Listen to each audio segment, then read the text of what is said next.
Bonjour tout le monde, mercredi 14 février 2018, top point bourse du jour. Une fois n'est pas coutume, la séance a été calme hier. Le Dow Jones a pris 0,16%, le SP500 0,26 et le Nasdaq 0,45. Et aujourd'hui, on aura les chiffres de l'inflation à 14h30, donc chiffres que beaucoup attendent. En attendant, le CAC, lui, évolue entre les mêmes limites. Donc hier, la séance a été calme également, avec des ventes sur rebond qui ont bien fonctionné, notamment dans cette zone des 5143,5.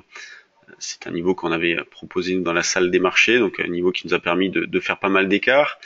Et on voit que le marché est très hésitant depuis pas mal de temps, ce qui valide notre scénario d'une baisse provoquée par voilà, une hausse de volatilité, de l'algo, de la spéculation, mais pas de flux particulier, pas de panique non plus, pas d'investisseurs qui sortent des positions. Donc vraiment très technique, mouvement très technique, et c'est un mouvement qu'on retrouve habituellement sur 50 ou 100 points, mais là, voilà, la violence, enfin, le mouvement était très violent puisqu'il s'est produit sur 400, 500 points. Donc sur le fond, on travaille toujours vendeur, on vend sur des rebonds, 53, 73 par exemple, pour vous donner des idées de niveau, dans l'idée d'aller chercher par exemple 23, 13. Sur le DAX, on va essayer de vendre vers 13 350, donc les plus hauts d'hier, enfin avant-hier plutôt, les plus hauts d'avant-hier. Donc cette zone-là, des 13 350, 60. On vend sur des rebonds également. Le DAX n'a pas de relais également. Quand on regarde du côté de l'euro-dollar, eh bien, on travaille toujours à l'achat. Et ce qu'il est important de noter, c'est qu'on a eu donc la fixation d'un signal sur l'euro-dollar, donc en journalier, et la baisse a été stoppée. Et l'eurodoll depuis rebondit. Donc, on cherche à acheter sur des petits retours en arrière. Le niveau fort là depuis le début de la semaine était le 1,2240. La proposition forte a été un achat vers 1,2240 que nous avons proposé dans la salle des marchés sur le trade du jour. Et on a dû en parler également pendant ce point bourse. Et pour aujourd'hui, on cherche à acheter sur des petits retracements, donc un niveau d'achat agressif se situe dans cette zone-là, vers 1,2350. Sinon, c'est 1,231520. Donc tous les niveaux proposés sont valables jusqu'en début d'après-midi. Pas la peine d'être placé pour les chiffres de l'inflation à 14h30. On va se mettre off, on va laisser passer ce chiffre-là. Qu'est-ce que ça peut donner? Je n'en sais rien du tout. Peut-être un petit peu de spéculation, on va voir, et on reprendra un trading normal juste après cette statistique-là. Quand on fait le tour des actions, ce matin, la plus forte baisse, c'est Crédit Agricole, qui a publié des chiffres légèrement inférieurs aux attentes.